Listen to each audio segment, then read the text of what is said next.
আসসালামু আলাইকুম রহমতুল্লাহি ওয়া বারাকাতুহু।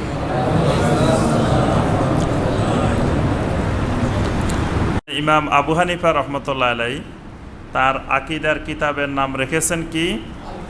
আল ফিকহুল আকবার। এবং ওই যুগে ইমাম আবু হানিফা রহমতুল্লাহ আলাইয়ের যুগে আরও যত ফুকাহায়ে কেরাম, ওই যুগের ওলামায়ে কেরাম ছিলেন, তারা আকিদার উপরে অনেক বই লিখেছেন।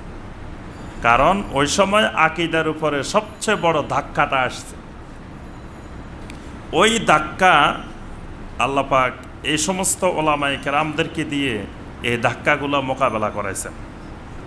ইমাম আবু হানিফা রহমতুল্লাহ আলাই, তারপরে ইমাম মালিক রহমতুল্লাহ আলাই, ইমাম আহমদ ইবনে হাম্বল রহমতুল্লাহ আলাই, ইমাম আশ-শাফি রাহিমাহুল্লাহ, ওনারা ওই যুগে বাতিল আকিদার, বাতিল ফেরকা যখন মাথাছাড়া দিয়ে উঠে, যখন বিভিন্ন ধরনের আকিদাগত বিভ্রান্ত ফেরকাসমূহ চতুর্দিকে মাথাছাড়া দিয়ে উঠে, সর্বপ্রথম সাহাবায়ে কেরামের পরে যখন সমগ্র দুনিয়াব্যাপী বিভিন্ন বাতিল ফেরকার উত্থান ঘটে, সেই সময় আল্লাহ পাক এই সমস্ত ওলামায়ে কেরামদেরকে দিয়ে আহলুস সুন্নাহ ওয়াল জামাতের আকিদাকে আল্লাহ পাক এই পর্যন্ত সংরক্ষণ করে রেখেছেন। সুবহানাল্লাহ।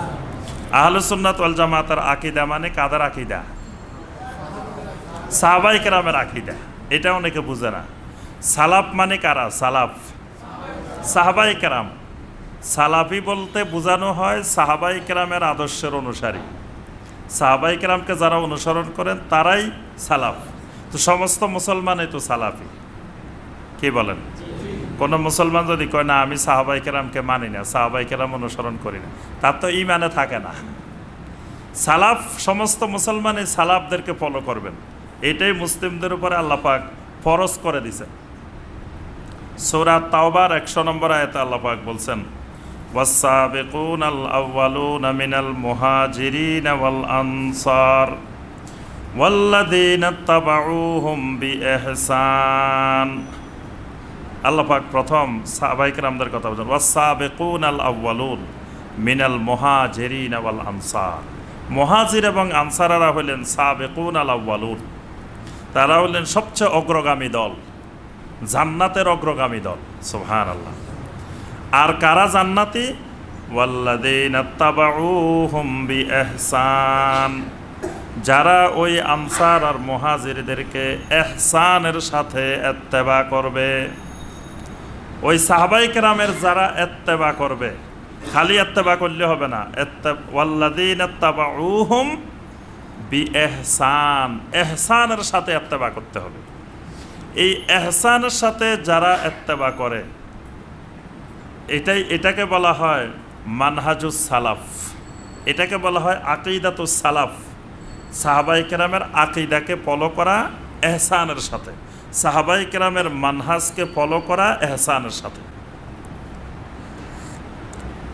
কিন্তু এই ইমামদের যুগে এসে, ইমাম আবু হানিফা রহমতুল্লাহ আলাইহির যুগে এসে অনেকগুলো নতুন নতুন আকিদাগত ফিতনা, সাহাবায়ে কেরামের মানহাজ বাদ দিয়ে, সাহাবায়ে কেরামের ফাহাম, সাহাবায়ে কেরাম যেভাবে দিন বুঝছেন সেই দিন বুঝা বাদ দিয়ে আবেগী যুবকেরা, মানে দিনের জন্য তাদের জান প্রাণ, দিনকে খুব ভালোবাসে, আবেগ খুব বেশি, কিন্তু সাহাবায়ে কেরামের সোহবত পান নাই, বড় বড় তাবেঈনে কেরামদের সোহবত পান নাই, তাদের মানহাজ বুঝেন নাই, তাদের আলোকে দিন বুঝেন নাই। এইরকম লক্ষ লক্ষ যুবক এই ইমাম আবু হানিফা রহমতুল্লাহ আলাইহির যুগে, ইমাম শাফি রহমতুল্লাহ আলাইহির যুগে, ইমাম মালিক রহমতুল্লাহ আলাইহির যুগে, ইমাম আহমদ বিন হাম্বল রহমতুল্লাহ আলাইহির যুগে বিভ্রান্ত হয়ে গোমরা হয়ে গেছে। এই আবেগী যুবকেরা বিভিন্ন ফেরকায় বিভক্ত হয়ে গেছে। 1 নম্বর মহা ফিতনা ছিল খারেজি ফিতনা। আবার সেই যুগে মুশাব্বিহা ফিতনা, মুআত্তিলা ফিতনা, মুরজিয়া ফিতনা, এই জাতীয় মুতাজিলা ফিতনা, এগুলো এই ইমাম আবু হানিফা রহমতুল্লাহ আলাইহির যুগে, ইমাম শাফির যুগে, ইমাম আহমদ বিন হাম্বলের যুগে ব্যাপক আকারে সারা দুনিয়াব্যাপী মাথাছাড়া দিয়ে উঠছিল। কারণ ওই যুবকগুলো নিজে নিজে দিন বোঝা শুরু করছে, সালাফদের বাদ দিয়ে, সাহাবায়ে কেরামের বুঝকে বাদ দিয়ে পৃথিবীর বিভিন্ন অঞ্চলে সবাই কোরআন পড়ে আর নিজে নিজে দিন বুঝে, কোরআনের অর্থ বুঝে, নিজে নিজে কোরআনের তাফসির বুঝে। সাহাবাই কেরাম কীভাবে বুঝছেন সেইভাবে বুঝে না, এবং সাহাবাই ওলামাই কেরামের সোহবত থেকে বঞ্চিত।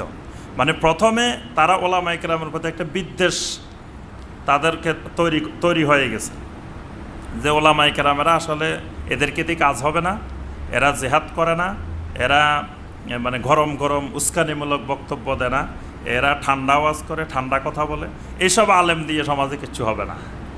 যুবকদের তখন রক্ত গরম থাকে, তখন এইরকমই মনে হয় দুনিয়া একবারে সে উল্টে ফেলব, মানে সে যুবক, আলেমেরা ঠান্ডা।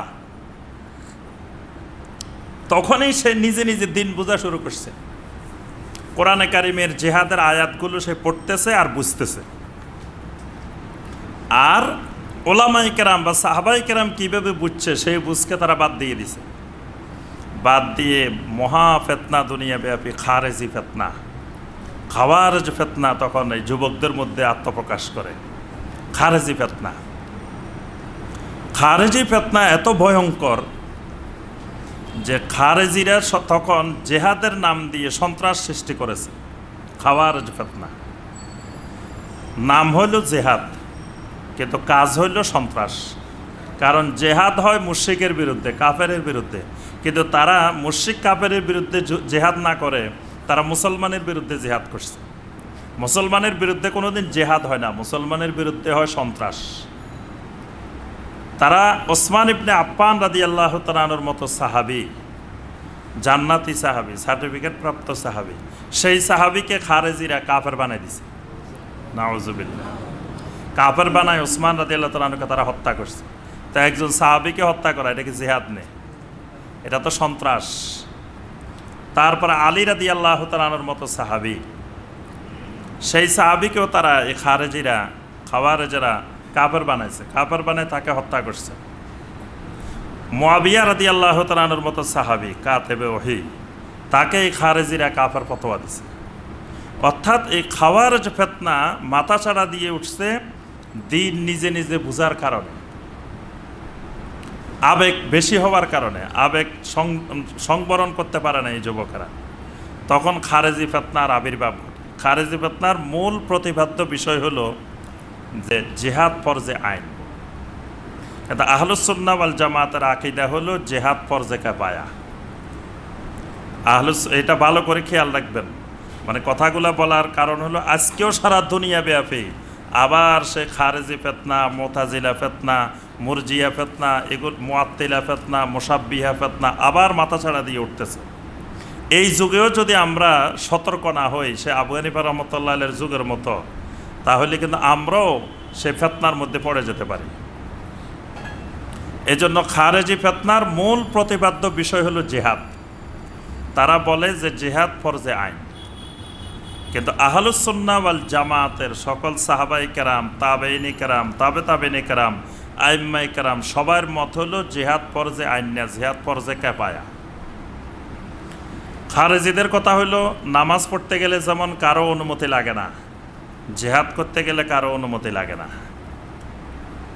খারেজি ফেতনার মূল প্রতিপাদ্য বিষয় যে জিহাদ করব, আবার কার অনুমতি লাগবে? আল্লাহ বলছে জিহাদ করার জন্য। কোরআনের যে আয়াতগুলো আছে এগুলোকে তারা দলিল পেশ করে, কিন্তু কোরআনে আল্লাহ সুবহানাহু ওয়া তাআলা তো খালি নামাজ পড়তে বলছেন। আকিমিস সালাতা লিদুলুকিশ শামসি ইলা গাসাকিল লাইল, আল্লাহ পাক বলছেন রাত্রি অন্ধকার হওয়া পর্যন্ত, গাসাকিল লাইল পর্যন্ত নামাজ কায়েম করতে থাকো। এখানে আল্লাহ পাক কোনো টাইম টেবিল দেন না। তাই বলে সূর্য ডুবার সময় যদি আমি নামাজ পড়তে থাকি তো তখন কি নামাজ হবে? তো বলে আল্লাহ তো এখানে নিষেধ করে নাই। কারণ দিন বুঝতে হইলে, ওই আয়াতটা বুঝতে হইলে নবী সাল্লাল্লাহু আলাইহি ওয়াসাল্লামের হাদিস লাগবে। আবার নবী সাহাবাই কেরাম, তাবেঈন কেরাম, সালাফেরা এই আয়াত কেমনে বুঝছেন, কেমনে আমল করছেন সেটা লাগবে। কিন্তু নিজে নিজে বুঝতে তো আর এত কিছু দরকার নাই। এখন জেহাদের যে আয়াতগুলো আছে সেখানে কিন্তু কারো অনুমতির কথা নাই। খারেজি ফেতনার মূল প্রতিপাদ্য বিষয় হলো কারো অনুমতি লাগবে না জিহাদ করার জন্য, বাস নিজেই জিহাদের ঘোষণা দিয়ে দিবে, নিজেই জিহাদ চালিয়ে যাবে। এই জন্য আর আহলুস সুন্নাহ ওয়াল জামাতের আকীদা হইল যে জেহাদ কখনো নিজে নিজে করা যায় না।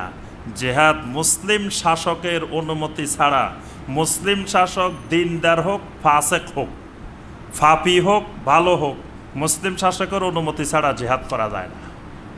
রাষ্ট্রপ্রধানের অনুমতি ছাড়া জিহাদ করা যায় না। এটা হলো আহলুস সুন্নাহ ওয়াল জামাতের আকীদা। খারেজি ফিতনার কথা হইল যে রাষ্ট্রপ্রধান তো খলিফা না, রাষ্ট্রপ্রধান তো দিনদার না, তার সাথে দিন নেই, তার কিসের অনুমতি? কিন্তু আহলুস সুন্নাহ ওয়াল জামাতের আকীদা, ইমাম আবু হানিফা রাহমাতুল্লাহ আলাইহির বই আল ফিকহুল আকবার পড়ে দেখবেন, ইমাম আবু হানিফা রাহমাতুল্লাহ আলাইহি স্পষ্ট করে লিখেছেন যে জিহাদ করতে হলে অবশ্যই মুসলিম রাষ্ট্রপ্রধানের অনুমতি শর্ত। সেই মুসলিম রাষ্ট্রপ্রধান দিনদার হোক, ফাসেক হোক, ফাপি হোক, ভালো হোক, তার অনুমতি ছাড়া হবে না। কিন্তু মানে কে ঘোষণা দিবেন জিহাদের, কার নেতৃত্বে হবে? এখানে বিক্ষিপ্তভাবে মানুষ যখন জিহাদ করতে যাবে তখন জিহাদ না হয় এটা সন্ত্রাস হবে। কিন্তু রাষ্ট্রপ্রধান যখন করবেন তার নেতৃত্বে দেশের সেনাবাহিনী থাকবে, বিমান বাহিনী থাকবে, নৌবাহিনী থাকবে, তারা যখন জিহাদ পরিচালনা করবেন ওই জিহাদের জন্য তো একটা গ্রুপ আছেই।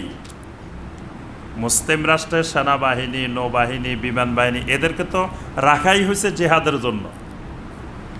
কিন্তু যখন রাষ্ট্রপ্রধান মনে করবেন আমার দেশের নাগরিকেরাও এটাতে অংশগ্রহণ করার দরকার, আহ্বান জানাবেন, তখন এটা ফরজে কিফায়া হবে।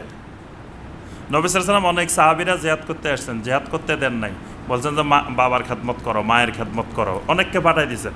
তো জিহাদ যদি ফরজে আইন হইতো তাহলে কি এদেরকে পাঠানো যাইতো? তাহলে সবাই তো বাধ্যতামূলক করতেই হইতো। এই জন্য আহলুস সুন্নাহ ওয়াল জামাতের আকীদার সাথে খারেজিদের উগ্র আকীদা, খারেজিদের উগ্র মতবাদ। তারপরে খারেজিরা আমলকে ইমানের অপরিহার্য অংশ এমনভাবে মনে করে যে আমল যদি কোনো ব্যক্তি ছেড়ে দেয় সে স্থায়ী জাহান্নামী।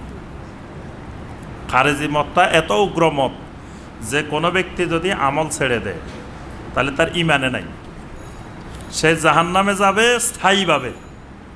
এটা আহলুস সুন্নাহ ওয়াল জামাত মনে করে, আহলুস সুন্নাহ ওয়াল জামাতের আকীদা হলো কোনো ব্যক্তি কোনো মুমিন যদি আমল ছেড়ে দেয়, আমল না করে, কবিরা গুনাহ করে, এটার জন্য সে জাহান্নামে যাবে, তবে জাহান্নাম থেকে শাস্তি ভোগ করার পরে আবার জান্নাতে আসবে।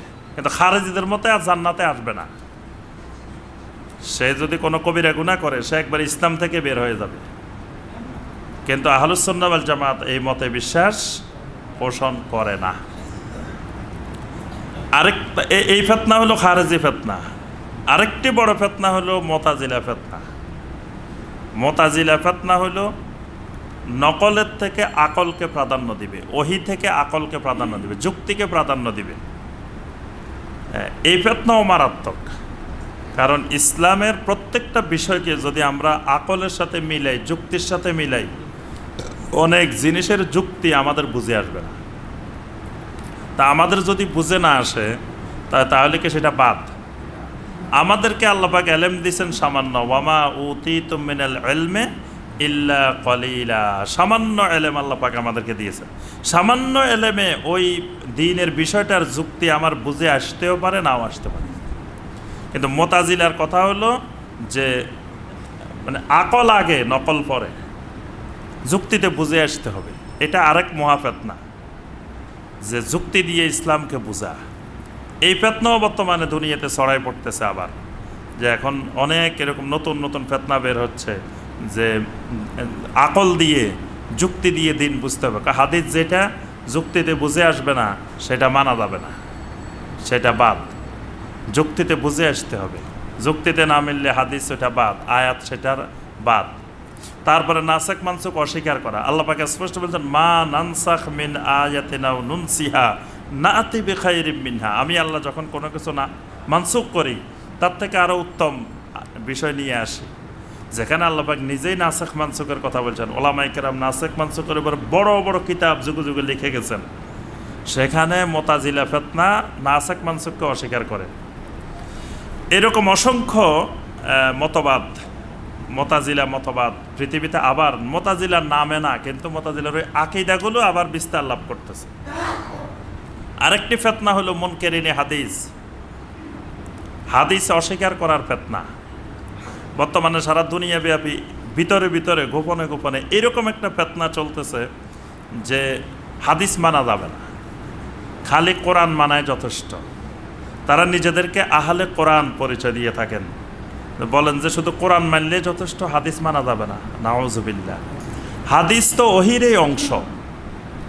কারণ ওহি কয় প্রকার? দুই প্রকার, ওহিয়ে মাতলু, ওহিয়ে গায়রে মাতলু। ওহিয়ে মাতলু হলো যেটা তেলাওয়াত করা হয়, এটা হলো কোরআন। আর যেটা তেলাওয়াত করা হয় না কিন্তু ওহি, সেটা গায়রে মাতলু, সেটা হাদিস। নবী সাল্লাল্লাহু আলাইহি সাল্লামের হাদিসগুলো ওহি। কারণ নবী সাল্লাল্লাহু আলাইহি সাল্লাম দ্বীনের ব্যাপারে যত কথা বলছেন নিজের থেকে বলেন না, আল্লাহ পাক সার্টিফিকেট দিয়েছেন, ওয়ামা ইয়ানতিকু আনিল হাওয়া ইন হুয়া ইল্লা ওয়াহয়ুন ইউহা। আমার রাসূল তোমাদেরকে যা কথা বলেন হাওয়া থেকে বলেন না, ওহির আলোকেই বলেন। সুবহানাল্লাহ। নবী সাল্লাল্লাহু আলাইহি সাল্লামের দ্বীনের কথাগুলো ওহি। আল্লাহ পাক সূরা নাহলের 44 নম্বর আয়াতে বলছেন, ওয়া আনসালনা ইলাইকা যিকরা লিতুবাইয়িনা লিন-নাসি মা নুযিলা ইলাইহিম। আমি আপনার উপরে যেই জিকির নাজিল করেছি, যে ওহি নাজিল করেছি, এর ব্যাখ্যা দেওয়ার দায়িত্ব আমি আপনাকে দিয়েছি। সুবহানাল্লাহ। এই ওহির কোরআনের ব্যাখ্যা দিবেন রাসূলুল্লাহ সাল্লাল্লাহু আলাইহি ওয়াসাল্লাম। তা আমি ব্যাখ্যাই যদি না মানি তো দিন বুঝবো কীভাবে? আল্লাহ পাক সালাতের ব্যাপারে বলছেন, ওয়া আকিমুস সালাহ, সালাত কায়েম করো। কেমনে কায়েম করবেন?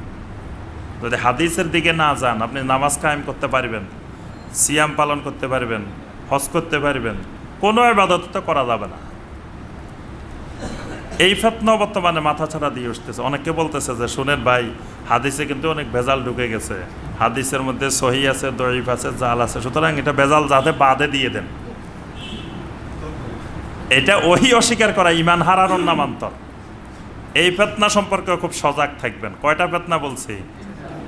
খারেজি, মুতাজিলা, মুনকেরিনে হাদিস। এটার নাম হলো মুনকেরিনে হাদিস, হাদিস অস্বীকারী। আরেকটি গুরুত্বপূর্ণ মহা ফিতনা হলো মুরজিয়া, মুরজিয়া ফিতনা। মুরজিয়া সম্পর্কে অনেকে জানেন না, মুরজিয়াটা কি? মুরজিয়া ফিতনাটা হলো, মানে একদিকে খারেজিরা হলো উগ্রবাদী, আর মুরজিয়াটা হলো একেবারে নরমপন্থী। মানে একেবারে উগ্রপন্থী আবার একেবারে নরমপন্থী। খারেজিদের বক্তব্য হলো কবিরা গুনাহ করছেন একটা, আর জান্নাতেই যাবেন না, জাহান্নামে যাবেন। জাহান্নামে এমনভাবে যাবেন আর জীবনে বাইরে হবেন না। আর মুরজিয়া ফিতনার কথা হলো যে আপনি ঈমান যাতে একবার আনছেন, এবার যত কবিরা গুনাহ করেন কোনো অসুবিধা নেই, আপনি জীবনেও জাহান্নামে যাবেন না। এটার নাম হলো মুরজিয়া ফিতনা। মুরজিয়ারা বলে যে ঈমান হলো শুধু তাসদিকে বিল কলব, আপনি অন্তরে বিশ্বাস করছেন একবার, বাস ঈমান হয়ে গেছে। আপনি নামাজ না পড়েন তাও ঈমানের কোনো অসুবিধা নেই, আপনি রোজা না রাখেন ঈমানের কোনো অসুবিধা নেই, আপনি হারাম খান ঈমানের কোনো অসুবিধা নেই, যা করবেন ঈমানের কোনো অসুবিধা নেই। আজকে বাংলাদেশের অধিকাংশ মানুষ মুসলমান কিন্তু এই ফিতনার বিশ্বাসী। কি বলেন? যে ঈমান আনছে, দেখো মুসলমানের ঘরে জন্ম নিচ্ছে, ঈমান তো আছে ভিতরে, তো আমি আল্লাহকে বিশ্বাস করি, দিন বিশ্বাস করি, ঈমান তো আছে, সুতরাং নামাজ না পড়ি, আমল না করি, কোনো অসুবিধা নেই। এই ফিতনাটার নাম হলো মুরজিয়া। এই ফিতনাটাও ইমাম আবু হানিফা রহমতুল্লাহ আলাইহির যুগে, ইমাম শাফি রহমতুল্লাহ আলাইহির যুগে ব্যাপক আকারে বিস্তার লাভ করছিল। এটা হলো খারেজিদের বিপরীতে। একদিকে খারেজিরা চরমপন্থী, উগ্রপন্থী, বিপরীত দিকে মুরজিয়ারা একেবারে ঠান্ডাপন্থী। মানে যত গুনাহ করবেন কোনো অসুবিধা নেই, মানে একবার ঈমান আনছেন, আল্লাহ আপনার জন্য জান্নাত বানাই ফেলছে, বাস। এবার তারা বলে যে কাফের যেমন যত নেক আমল করুক কোনো উপকারে আসবে, একজন কাফের যদি সারা জীবন নেক আমল করে কোনো উপকারে আসবে না। যেরকম কাফেরেরা 1000 নেক আমল করলেও কোনো উপকারে আসবে না, ঠিক ঈমানদার 1000 কবিরা গুনাহ করলেও কোনো ক্ষতি হবে না। বুঝতে পারছেন যুক্তিটা কোন জায়গায়? তাদের মত হলো যে যেই ঈমান আনছে সে যদি শত শত কবিরা গুনাহ করে তাও কোনো অসুবিধা নেই। যেমন কোনো ব্যক্তি যদি কুফরি করে কাফের হয়, সে শত শত নেক আমল করলে যেমন কাজে আসবে না, এই ঈমান আনার কারণে 1000 কবিরা গুনাহ করলেও তার ঈমানের কোনো ক্ষতি হবে না। এই ফিতনার নাম হলো মুরজিয়া। এই ফিতনাটাও ভয়ঙ্কর ফিতনা, ইসলামের জন্য, দ্বীনের জন্য ক্ষতিকর একটা বাতিল ফিতনা। তবে খারেজি এবং মুতাজিলারা যুগে যুগে আহলুস সুন্নাহ ওয়াল জামাতের ইমামদেরকে মুরজিয়া বলতো। এটা সে আবু হানিফা রহমতুল্লাহের যুগে আপনার এই খারেজিরা, মুতাজিলারা, বিভিন্ন ফেরকার লোকেরা এই আহলুস সুন্নাহ ওয়াল জামাতের ইমাম যারা ছিলেন এদেরকে তারা বলতো মুরজিয়া। এটার কারণ কি? অথচ এরা আহলুস সুন্নাহ ওয়াল জামাত আর মুরজিয়া অনেক পার্থক্য। আহলুস সুন্নাহ ওয়াল জামাতের মতে ঈমান হলো তিনটি বিষয়ের নাম: অন্তরে বিশ্বাস করতে হবে, মুখে স্বীকৃতি দিতে হবে, আমলে পরিণত করতে হবে। তিনটা মিলে ঈমান। আর মুরজিয়ারা বলতেছে মুখে স্বীকৃতিও দরকার নাই, আমলেরও দরকার নাই, অন্তরে বিশ্বাস হলে ঈমান। তাহলে তাদের সাথে আকাশ পাতাল পার্থক্য মুরজিয়াদের সাথে। কিন্তু তারপরেও আহলুস সুন্নাহ ওয়াল জামাতের ইমামদেরকে খারেজিরা মুরজিয়া বলতো। কারণ হলো যে তারা বলে যে কবিরা গুনাহ করলে সে জাহান্নামে যাবে স্থায়ীভাবে, আর বের হবে না। কিন্তু আমরা আহলুস সুন্নাহ ওয়াল জামাত বলি যে কবিরা গুনাহ যদি তাওবাবিহীন মারা যায় তাহলে সে এটা শাস্তি ভোগ করবে, কিন্তু সে আবার জান্নাতে আসবে। খারেজিদের মতে আর জান্নাতে আসবে না, কিন্তু আমরা বলি যে আবার জান্নাতে আসবে। এই যে জান্নাতে আসার সুযোগে আমরা বিশ্বাস করি, এই জন্য আহলুস সুন্নাতের ইমামদেরকে যুগে যুগে খারেজিরা মুরজিয়া বলতো। কথাটা বুঝতে পারছেন? যে কয় আহলুস সুন্নাহ ওয়াল জামাতের ইমামদেরকে বলতে এরা মুরজিয়া। হ্যাঁ, অনেক ভাই মুরজিয়া বুঝে না। মুরজিয়া মানে যে শুধু জান্নাতে যাবে এই আশায় বিশ্বাসী, আমলের দরকার মনে করে না, এদেরকে বলা হয় মুরজিয়া। আহলুস সুন্নাহ ওয়াল জামাত হলেন এই সমস্ত বাতিল ফেরকা থেকে মুক্ত। আরেকটি বাতিল ফেরকা আছে মুজাসসিমা বা মুশাব্বিহা। মুজাসসিমা, মুশাব্বিহা এরা হইল যে আল্লাহ সুবহানাহু ওয়া তাআলার সিফাতকে মাখলুকের সাথে মিলাই ফেলে। মানে যেমন আল্লাহর হাতের কথা আছে কোরআনে, তো এরা বলে যে আল্লাহর হাত মানুষের হাতের মতো। নাউযুবিল্লাহ। তা আল্লাহ পাক স্পষ্ট বলছেন লাইসা কামিসলিহি শাই, কোনো কিছুই দুনিয়ার মাখলুকের কোনো কিছু আল্লাহর মতো নয়। কিন্তু এই মুজাসসিমা আর মুশাব্বিহা, আবুল হাসান মুকাতিল, ইমাম আবু হানিফা রহমতুল্লাহ বলছেন পূর্ব দিক থেকে বড় আকারের দুইটা ফিতনা আসছে, রায়ানে খাবিসান, দুটা খবিস মতবাদ যে পূর্ব দিক থেকে আসছে। একটা হলো যে এই আবুল হাসান মুকাতিলের মুশাব্বিহা ফিতনা, আরেকটা হলো জাহাম ইবনে সফওয়ানের মুআত্তিলা ফিতনা। দুই ফিতনাকে আবু হানিফা রহমতুল্লাহ বলছেন এটা রায়ানে খাবিসান, দুটা খবিস মতবাদ। একটা হলো আল্লাহ সুবহানাহু ওয়া তাআলার সিফাতকে মানুষের সিফাতের সাথে, মানুষের গুণাবলীর সাথে মিলাই ফেলা। আরেক গ্রুপ উগ্রপন্থা হয়ে এই গ্রুপের মোকাবেলায় জাহাম ইবনে সফওয়ানের নেতৃত্বে আরেক গ্রুপ, এরা কয় আল্লাহর কোনো সিফাতে নাই। এক গ্রুপ আল্লাহর হাতকে মানুষের হাতের সাথে মিলাই ফেলছে, আরেক গ্রুপ কয় আল্লাহর হাতে নাই। দুই গ্রুপেই বিভ্রান্ত। আহলুস সুন্নাহ ওয়াল জামাত বিশ্বাস করে আল্লাহ সুবহানাহু ওয়া তাআলা হাতের কথা বলছেন, হাত আছে, কিন্তু সেটা মানুষের মতো কোনো মাখলুকের মতো নয়। অর্থাৎ মুশাব্বিহা থেকেও আহলুস সুন্নাহ ওয়াল জামাত আলাদা, মুআত্তিলা থেকেও আহলুস সুন্নাহ ওয়াল জামাত আলাদা।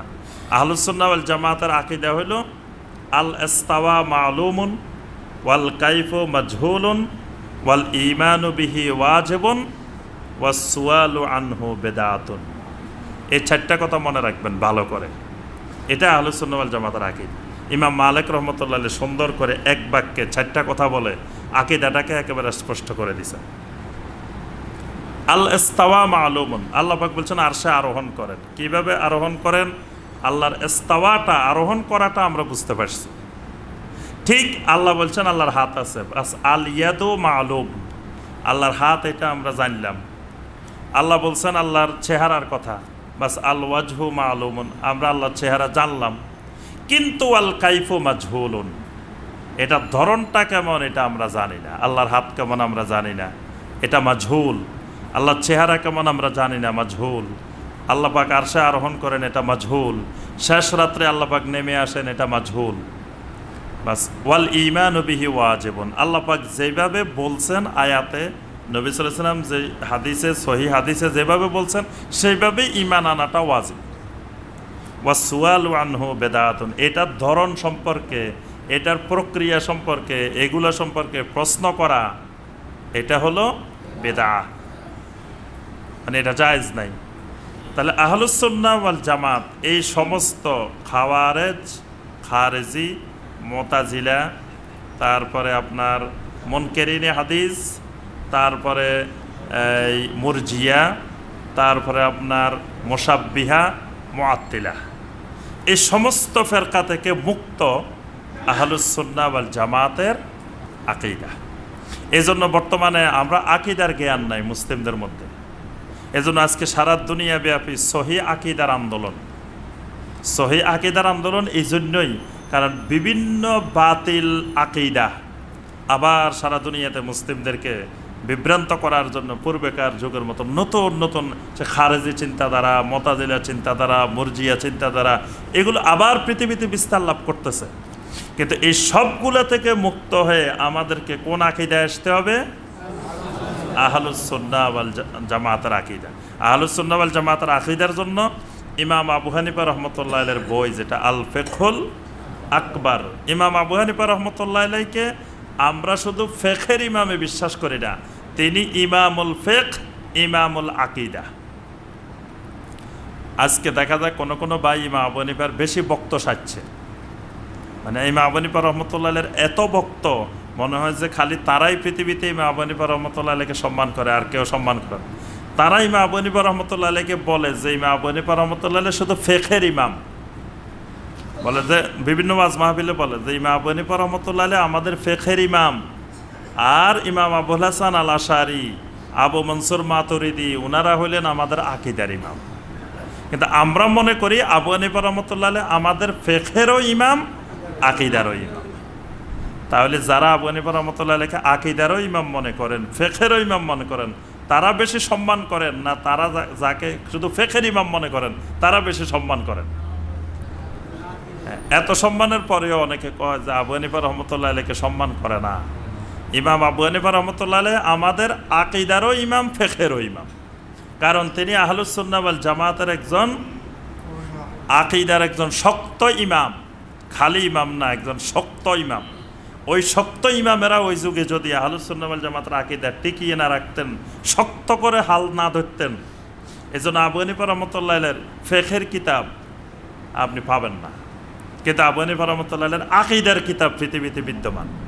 কারণ ওই যুগে ফিকহি মাসালাত থেকে আকীদার প্রয়োজনটা ছিল বেশি, এজন্য আবু হানিফা রাহমাতুল্লাহ আলাইহি আকীদার কিতাব আগে লিখছেন, যে আকীদার কিতাবের জরুরতটা বেশি, কারণ আকীদা নষ্ট হইলে তো ঈমানে নেই। আল্লাহ পাক আমাদেরকে আজকের এই 21 শতাব্দীতে সে বিভিন্ন বাতিল ফেরকা, বাতিল মতবাদ, বাতিল আকীদা যেভাবে চতুর্দিকে মাথাছাড়া দিয়ে উঠতেছে, সমস্ত বাতিল ফেরকা থেকে মুক্ত হয়ে আল্লাহ পাক আমাদেরকে আহলুস সুন্নাহ ওয়াল জামাতের সহি আকীদার উপরে টিকে থাকার তৌফিক দান করুন।